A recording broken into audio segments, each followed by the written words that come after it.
Hello नमस्कार दोस्तों, कैसे हैं आप लोग। आशा करते अच्छे ही होंगे और अच्छे रहना भी चाहिए। मेरा नाम सत्यम है और ये मेरा पहला वीडियो है यूट्यूब चैनल पे। और हमारा यूट्यूब चैनल का नाम है सॉरी ऑनलाइन क्लासेस। और मैं आपको इतिहास पढ़ाऊँगा।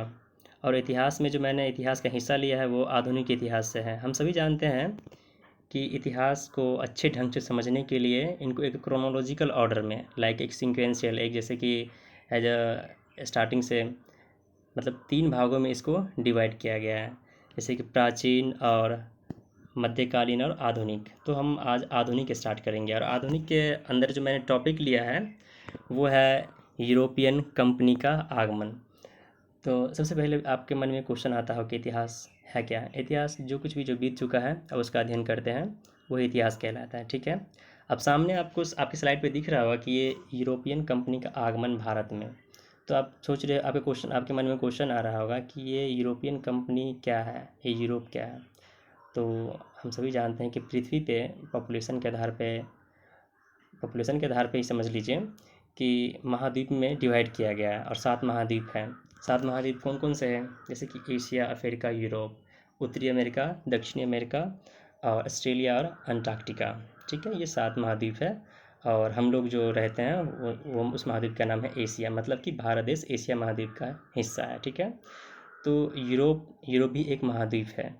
और एक्चुअली यूरोप को इसलिए पढ़ते हैं क्योंकि हम सभी जानते हैं और हम लोग को पता है कि कभी ना कभी भारत देश किसी देश का या किसी पर्सन का गुलाम रहा था। वो पर्सन कोई नहीं, जिसे हम अंग्रेज़ कहते हैं। तो अंग्रेज़ कौन से महाद्वीप के थे, वो यूरोपीय महाद्वीप के थे।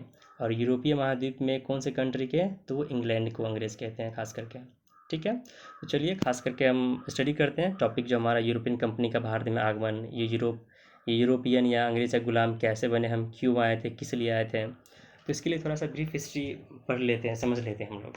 तो हम सभी जानते हैं कि भारत की जो खोज किया गया था वो 1498 में वास्को डी गामा के द्वारा किया गया था। तो आपके मन में क्वेश्चन आ रहा होगा, क्या 1498 से पहले भारत का अस्तित्व नहीं था, भारत को कोई नहीं जानता था क्या वो वहाँ पे यूरोप में। ऐसा नहीं है। तो एक चीज़ याद रखिए, आप लोग ध्यान से सुन लीजिए कि एक यूरोप के अंदर में एक शहर है, शहर नहीं सॉरी कंट्री है, देश जिसे कहते हैं मोरक्को। मोरक्को एक कंट्री है। वहाँ से इब्न बतूता नाम का इंसान, जिन्होंने तुर्की के रास्ते 1333 ईस्वी में सुल्तान मोहम्मद तुगलक के शासन राज्यकाल में भारत आए थे 1333 में। और इसकी एक बुक भी है जिसका नाम है रिहाला। क्या है रिहाला, तो याद रखना आपको, ये भी बहुत ही इम्पोर्टेंट क्वेश्चन बन जाता है। और ये पिछले साल क्या, आप प्रीवियस ईयर क्वेश्चन, मतलब कि अब बीपीएससी का क्वेश्चन देखिए, उसमें पूछा गया है इसके रिहाला बुक पे और ये इब्न बतूता पे। तो याद रखना आपको कि इब्न बतूता 1333 ईस्वी में भारत आए थे, किसके शासनकाल में, सुल्तान मोहम्मद तुगलक के काल में। ठीक है। तो ऐसा नहीं है कि 1498 से पहले भारत को नहीं जानते थे वो लोग। ठीक है। तो इसके पीछे इनको भारत की ओर इस तरीक़ा से कहने का मतलब कि भारत की खोज 1498 में हुई। तो इसके पीछे रीज़न है कि समुद्री रास्ते से खोज किया गया, वो भारत की खोज 1498 में हुई थी। मतलब खोज कहने का मतलब वो आए थे समुद्री रास्ते से 1498 में भारत के केरल राज्य के कालीकट में पहुँचे थे। ठीक है, चलिए वो आगे बढ़ते हैं। तो आपके सामने जो स्लाइड दिख रहा है, जो स्लाइड है जिसे देख रहे हैं, फर्स्ट में पोर्तुगीज़ है, जिसे पुर्तगाल कहते हैं हम, जो कि 1498 में कहाँ पे आए, तो भारत में कालीकट में आए थे। वो आगे पूरा डिटेल में स्लाइड लग रखा हुआ है, पढ़ाएंगे। ये चार्ट आपको याद करना है ध्यान से, कि ये चार्ट आपको भूलना नहीं चाहिए कि वन बाय वन कौन कौन आए थे। इससे पहले है पोर्तुगीज़, इसे पुर्तगाल कहते हैं। उसके बाद डच, उसके बाद ब्रिटिश, और उसके बाद Danish, French and Swedish. Dutch आए थे 1602 में और ब्रिटिश 1608 में। अगर यही पे क्वेश्चन आ गया, अगर कि ईस्ट इंडिया कंपनी की इस्टेब्लिशमेंट कब हुई थी, तो 1600 में हुई थी, वो भी लंदन में। ठीक है। बट जो आने का ऑर्डर जो है, क्रम जो हम कहते हैं उसे, ब्रिटिश तीसरे नंबर पे। ठीक है। उसके बाद डेनिश 1616 में और फ्रेंच 1667 में और स्वीडिश 1731 में। चलिए ठीक है, आगे देखते हैं हम क्या हुआ क्या था। थोड़ा सा इतिहास हम लोग को समझना पड़ेगा कि टर्की एक कंट्री है, ठीक है, जो कि यूरोप को और एशिया को जोड़ती है। तो तुर्कों ने 1453 ईस्वी में कुस्तुनतुनिया, एक रास्ता है वही जिस रास्ते से इब्न बतूता ने आया था। तो 1453 ईस्वी में, ये सेशन याद रखना है, तुर्कों ने कुस्तुनतुनिया पर कब्जा कर लिया और यूरोप से भारत आने का रास्ता बंद कर दिया। ठीक है। तब यूरोपियन वासियों ने सोचा कि क्यों ना भारत के साथ हम व्यापार अगर करना चाहें तो सी रूट, सी मतलब समुद्र, रूट मतलब रास्ता, समुद्री रास्ते के माध्यम से हम भारत के साथ व्यापार करें। ठीक है, तो उन्होंने सोचा कि समुद्री रास्ता ही बेटर होगा। तो सबसे पहले अगर हम देखें तो एक व्यक्ति का नाम है बार्थोलोमियो दियाज। क्या नाम है? बार्थोलोमियो दियाज। ठीक है, तो उन्होंने निकला भारत की खोज में। ठीक है, जैसे कि यहाँ पे मैप में आपको दिख रहा होगा पुर्तगाल है, तो बार्थोलोमियो दियाज जो थे ये पुर्तगाल के ही थे। ठीक है, ये आपको ऊपर में यूरोप, नीचे में अफ्रीका और इधर इंडिया, इंडिया के जस्ट ऊपर में एशिया दिख रहा होगा, जैसे कि ये है। मैं आपको थोड़ा डिटेल में बता देता हूँ। तो पुर्तगाल से ही बार्थोलोमियो दियाज निकले यहाँ पे जस्ट मोरक्को, ये यहाँ जो है मोरक्को कंट्री है, इसी मोरक्को से होकर के यहाँ एक टर्की है, वही जो टर्की जिन्होंने रास्ता बंद कर दिया, और इसके माध्यम से यहाँ इंडिया आया जाया कर रहे थे पहले। तो यहाँ पे कुस्तुनतुनिया पे कब्जा करके ये रास्ता बंद कर दिया जाता है। ठीक है, तो पोर्तुगीज़ जो प्रथम व्यक्ति जो थे उसका नाम थे बार्थोलोमियो दियाज। उन्होंने निकला भारत की खोज में। तो इन्होंने यहाँ से, आप एरो लगा हुआ है देख सकते हैं, यहाँ तक साउथ अफ्रीका, इसी अफ्रीका का दक्षिणतम बिंदु है, मतलब दक्षिणतम पॉइंट है।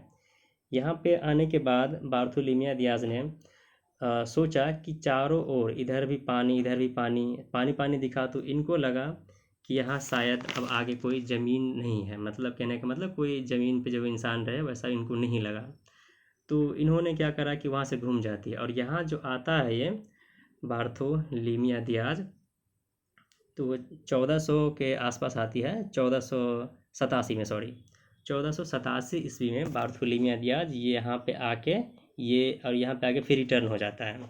ठीक है, इसको इरेज कर देते हैं, अच्छा नहीं दिख रहा है।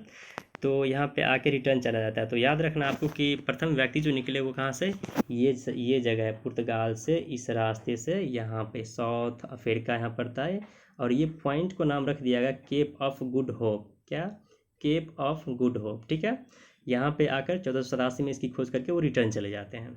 उसके बाद यहाँ पे एक और व्यक्ति है जो कि यूरोपियन ही थे, उसका नाम है कोलंबस। ये आपको पुर्तगाल दिख रहा है, अब पुर्तगाल से जस्ट ये सटा हुआ यहाँ पे है एक स्पेन। तो स्पेन से इन्होंने निकला, तो इन लोगों को पता था कि ईस्ट में पड़ता है, मतलब पूर्व में पड़ता है भारत की खोज के लिए निकले थे ये लोग। तो आना चाहिए था इधर इनको, लेकिन ये इधर चले गए हैं। ठीक है, तो यहाँ आपको दिख रहा होगा कि अटलांटिक ओशियन है, मतलब अटलांटिक महासागर है, तो ये उत्तर के साइड में चला जाता है, और ये नीचे आ गया तो दक्षिण की तरफ आ गया। ठीक है, तो ये उत्तरी अमेरिका, जिसे इन्होंने नाम दिया 1492 ईस्वी में, ये टाइम डेट याद रखिएगा, ये भी पूछा जाता है बहुत सारे एग्जाम में, कि ये 1492 ईस्वी में इन्होंने उत्तरी अमेरिका को खोज दिया, और उसको ये नाम रखा नॉर्थ इंडीज़। इनको लगा कि वही यही इंडिया है। ठीक है, तो इतना तक हम समझ गए। तो फर्स्ट याद रखना है, पुर्तगाल से बार्थोलोमियो दियाज 1487 में केप ऑफ गुड होप को ढूंढ के फिर चले गए। उसके बाद स्पेन से निकले थे कोलंबस, जो कि उत्तरी अमेरिका को खोजे, कहाँ पे, कितनी ईस्वी में, 1492 में। That's all. चलिए अब आगे बात करते हैं। तब एक पर्सन का नाम आता है वास्को डी गामा। तो वास्को डी गामा कहाँ के थे? पुर्तगाल के थे। इन्होंने निकला भारत की खोज के लिए, इन्होंने भी निकला भारत की खोज के लिए। तो ये जो रास्ता को जो फॉलो किया, मतलब जिस रास्ते से जो ये आ रहे थे, वो रास्ता किसके द्वारा खोजा गया था? यही रास्ते से आए थे, और यहीं से ये केप ऑफ गुड के रास्ते से आए थे, और ये रास्ता किसी द्वारा खोजा गया था? तो उसका नाम है बार्थोलोमियो दियाज के द्वारा 1487 ईस्वी में। ठीक है, याद रखना आपको, ये पॉइंट ऐसे पूछा जाता है कि जिन्होंने वास्को डी गामा जिस पाथ को फॉलो करके भारत आए थे, वो किसके द्वारा खोजा गया था? तो बार्थोलोमियो दियाज के द्वारा। और कौन सी ईस्वी में? तो 1487 ईस्वी में। बस आपको याद रखना है, वैसे आप सुन लीजिए, अपने दिमाग में आ जाएगा। तो इन्होंने इसी रास्ते से यहाँ तक आते हैं, और ये इंडिया का जो दक्षिणतम बिंदु है वास्को डी गामा, दक्षिण पॉइंट में ये यहाँ पे केरल है। केरल की जगह पे कालीकट क्षेत्र में उसमें जो मतलब केरल के जो शासक थे उसका नाम था जुमेरिन। ठीक है, तो जुमेरिन के टाइम में इन्होंने यहाँ पे आए। तो चलिए देखते हैं कि आगे क्या है, आगे और अच्छे डिटेल से थोड़ा स्टडी कर लेते हैं हम। तो देख लीजिए वास्को, ये अलग से मैप है, ऐसा डिटेल में समझ में आएगा। जब वास्को डी गामा निकले, लिस्बन वही पुर्तगाल के अंदर में क्षेत्र है, तो यही रूट को ये फॉलो किए हैं। ठीक है, तो ये रूट को फॉलो करते लिस्बन से इधर ही ऐसे आए केप ऑफ गुड के रास्ते से, और इस क्षेत्र होकर यहाँ पे कैलिकट पहुँचे तो थे वो 1498 में पहुँचे थे। तो ये क्वेश्चन आता है कि कितने ईस्वी में खोज की थी? हम सभी जानते हैं कि वास्को डी गामा ने 1498 में भारत आए थे। That's all. ये तीन व्यक्ति को हम लोग पढ़ लिए। किसको? बार्थोलोमियो दियाज 1487 में केप ऑफ गुड की खोज करके चले गए। उसके बाद कोलंबस 1492 अमेरिका की खोज किया। उसके बाद ये पुर्तगाल के ही थे वास्को डी गामा, जो कि लिस्बन से निकले और कैलिकट तक आके उन्होंने 1492 में भारत को भी खोज लिया। ठीक है, तो इसमें बहुत ऐसी पॉइंट है कि याद रखने के लिए है। चलिए आगे स्लाइड को देखते हैं, फिर स्टडी करते हैं हम लोग। जैसे कि ये अभी आपको गूगल मैप पे जाके देख सकते हैं, ये डिटेल में आपको समझ में आएगा अच्छे से। जैसे मैंने आपको बताया हुआ है कि बार्थोलोमियो दियाज यहीं से निकले थे, ये रास्ते से स्पेन से निकले थे। कोलंबस ये स्पेन है, और इटली और ये टर्की ने ही यहाँ पे कितने से 1453 ईस्वी में अटैक करके इस क्षेत्र को टर्की ने बंद कर दिया था। इसलिए इन लोगों को समुद्री रास्ते से आना पड़ा और आने की कोशिश किया इन्होंने, और इसलिए समुद्री रास्ते से खोज हुआ भारत का इसीलिए। और फिर पुर्तगाल से ही वास्को डी गामा आए थे 1492 में, फिर भारत पहुँचे थे। तो ये थोड़ा अभी का, ये अभी आप जाके देखेंगे गूगल मैप पे तो पता चल जाएगा आपको, ये डिटेल में है। चलिए तो आगे फिर देखते हैं क्या है। तो आगे देखिए, ये आपका टोटल है, मतलब कुल अभी का है फिलहाल है। मैंने अभी जस्ट गूगल मैप ऑन करके स्क्रीनशॉट लेकर के मैंने यहाँ पे चिपकाया है। तो ये डिटेल में इधर आपको एक बार मैं टिक मार के बता देता हूँ। ये स्पेन है, ये आपका इधर पुर्तगाल है, जस्ट इसके नीचे में ये मोरक्को पड़ता है साइड में। इसी क्षेत्र से आपको यहाँ पे आके ये इंडिया पड़ता है। तो इसी क्षेत्र में व्यापार के लिए लोग आए थे। ठीक है, तो और चलिए आगे देखते हैं क्या है कैसे है।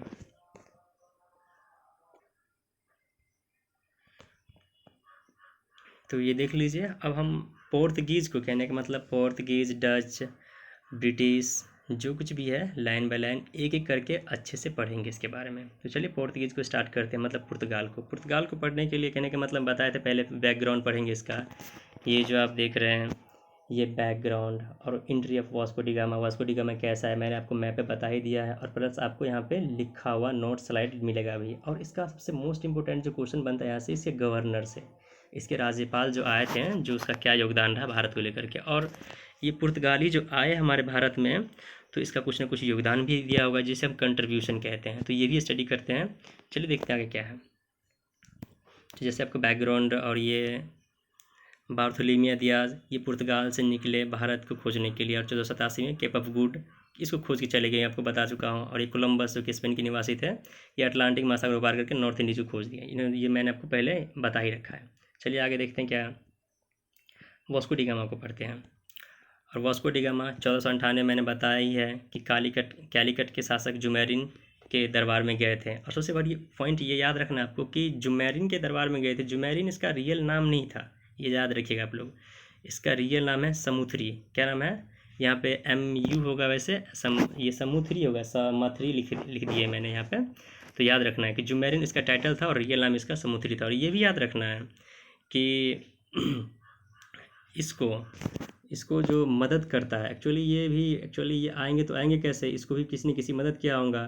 तो ये क्वेश्चन आता है कि वास्को डी गामा जब पहुँचे उसको मदद किसने किया था। तो गुजरात का ही एक व्यापारी था जो कि अफ्रीका के पूर्वी तट पे रहता था, उसका नाम था अब्दुल मानिक। तो इनको कैलिकट, मतलब केरल के कैलिकट तक पहुंचने के लिए इसका बहुत बड़ा योगदान है, इन्होंने इसको मदद किया था। और एक यही बात याद रखना आपको कि ये जिस जहाज़ से आए थे उसका क्या नाम क्या था।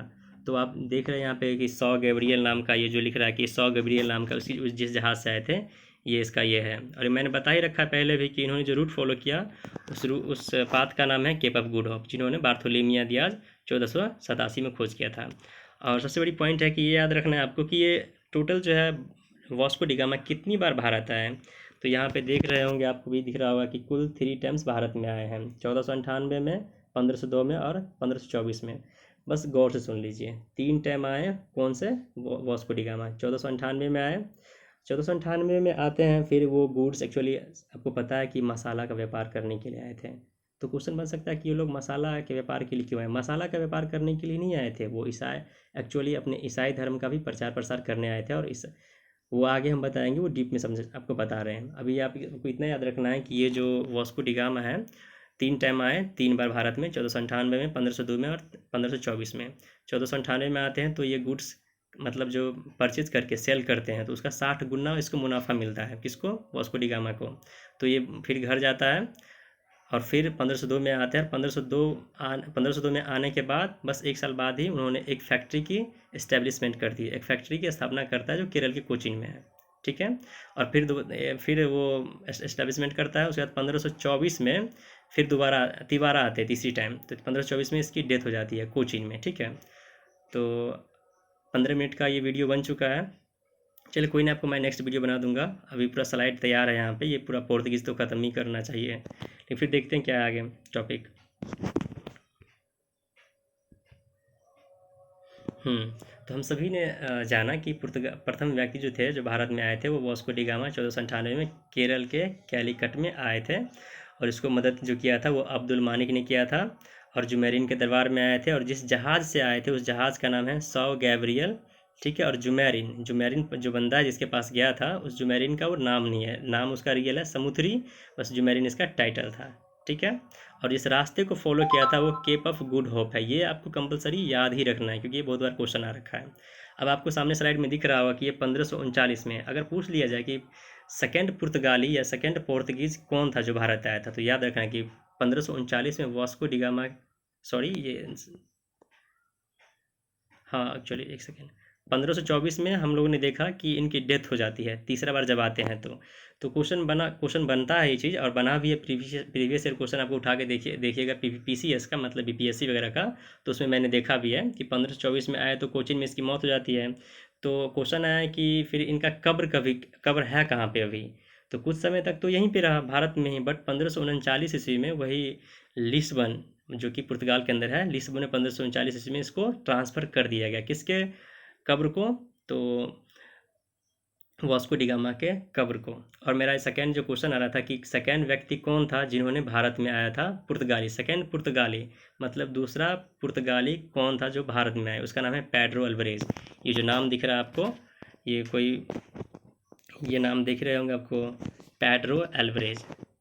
तो ये याद रखना है, ये भी क्वेश्चन आ चुका है कि सेकंड व्यक्ति कौन था, who was the second to came in India. तो आंसर है पेड्रो अल्वारेज, ठीक है। चलिए आगे चलते हैं हम।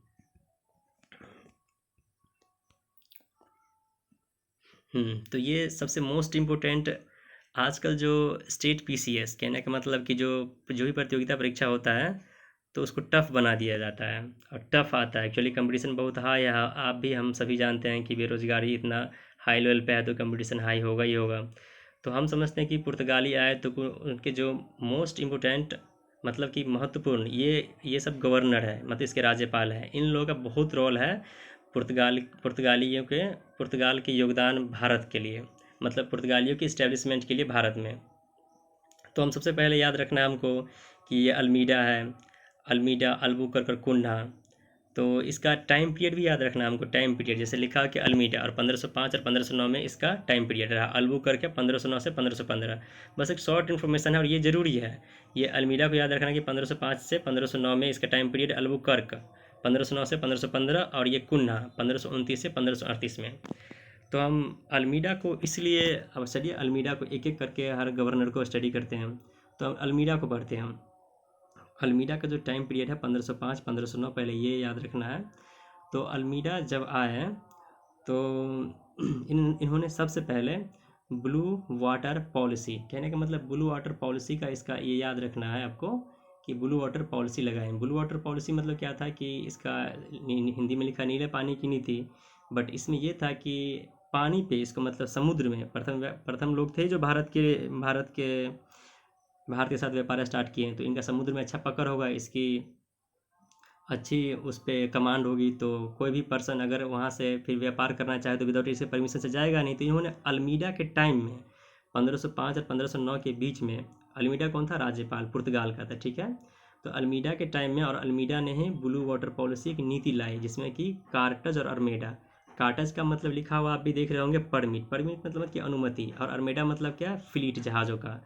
अगर कोई भी अदर कंट्री या अदर कंटिनेंट, मतलब महाद्वीप का अगर देश का कोई व्यक्ति आता है, अगर चाहेगा कि व्यापार करना, तो इससे परमिशन लेना पड़ेगा, और ये कार्टज अरमेडा का जो सिस्टम था, पद्धति, उसको फॉलो करना पड़ेगा इसमें, ठीक है। मतलब कहने का मतलब परमिशन लेना पड़ेगा अल्मेडा से, ठीक है। तो ये याद रखना है कि अल्मेडा के टाइम में अल्मेडा ने ब्लू वाटर पॉलिसी नीति अपनाई थी। चलिए आगे देखते हैं, आगे क्या है उसको स्टडी करते हैं हम। तो हाँ, हम सभी पता है, पढ़े बताए भी हम आपको जस्ट मतलब कि 2 मिनट 4 मिनट पहले कि टर्की ने कुस्तुनतुनिया पे कब्जा करके उसको बंद कर दिया। तो पहले से भी तो क्या कहते हैं, व्यापार चल ही रहा था भारत के साथ। तो अल्मीडा जो आएगा तो उसको तो चैलेंजिंग फेस करना पड़ेगा। मतलब क्या, अगर सपोज़ कीजिए आप पहले से कोई शॉप खोल रखे हैं, दुकान खोल रखे हैं, और उसके बगल में सेम प्रोडक्ट अगर बेचने को मिल जाए तो कंपटीशन होगा कि नहीं होगा, विवाद खड़ा होगा ही होगा। तो अल्मीडा को चैलेंजिंग फेस करना पड़ता है। किसका? तो गुजरात से और इजिप्ट से, टर्की से, इन सब के बीच में पहले से व्यापार चल रहा होता है। किसके साथ? भारत के साथ। ठीक है, तो बैटल ऑफ चौल होता है। ये याद रखना है कि अल्मीडा जो आए हैं इतने मुश्किल के बाद, तो बैटल ऑफ चौल, जो कि महाराष्ट्र में चौल एक शहर है, वहाँ पे युद्ध होता है। किन किन के बीच में? अल्मीडा के, मतलब पुर्तगाल के जो अल्मीडा गवर्नर थे उसके, और गुजरात, इजिप्ट, टर्की के, ये तीनों एक साथ लड़के, मतलब एक साथ लड़े थे। तो अल्मीडा जो 1508 में, ये याद रखना है, ये क्वेश्चन पूछा गया, प्रीवियस क्वेश्चन में आया था। 1508 ईस्वी में इन्होंने मतलब बैटल ऑफ चौल हुआ, तो उसमें अल्मीडा हार जाता है। बट फिर उसके बाद 1509 में, 1509 में बैटल ऑफ चौल होती है, मतलब सेम जगह पे ही, तो इन्होंने जीत जीत जाता है। तो अभी इस लेक्चर को यहीं एंड करते हैं। और एक्चुअली 20-21 मिनट का वीडियो, और ये मेरा पहला वीडियो है, तो आप सभी जानते हैं कि इतना लंबा वीडियो नहीं बनना चाहिए। सो प्लीज़, ये मेरी प्रथम वीडियो थी, पहला वीडियो था, तो इसमें फंबल हुई है, हम जानते हैं, कुछ मिस्टेक हुआ है, कभी कभी मैंने, हमारी मदर टंग यूज हो ही गया और थोड़ी हेजिटेशन हो जाती है। सो प्लीज़, आप लोगों से रिक्वेस्ट है कि प्लीज़ से प्लीज़ इस वीडियो को देखिए, और अगर इसमें आपको इसका कंटेंट और हमारा समझाने का तरीका अच्छा लगा होगा तो प्लीज़ लाइक कर ही दीजिएगा। और अगर कोई भी मिस्टेक है तो प्लीज़ कमेंट कीजिए, और मैं अपने आप को इम्प्रूव करके और बेस्ट से बेस्ट वीडियो अपलोड करूँगा आपके लिए। और इसका जो ये पूरा मॉडर्न हिस्ट्री कंप्लीट करवाऊँगा मैं आपको। ये जस्ट आपको ये 20 मिनट का वीडियो, जस्ट इसके बाद मैं एक और वीडियो बनाऊँगा जिसको पुर्तगाल को ख़त्म करना है। तो 20-21 मिनट पहले ही हो गया है, तो इसलिए हम इस वीडियो को यहीं तक एंड करते हैं। Thank you very much.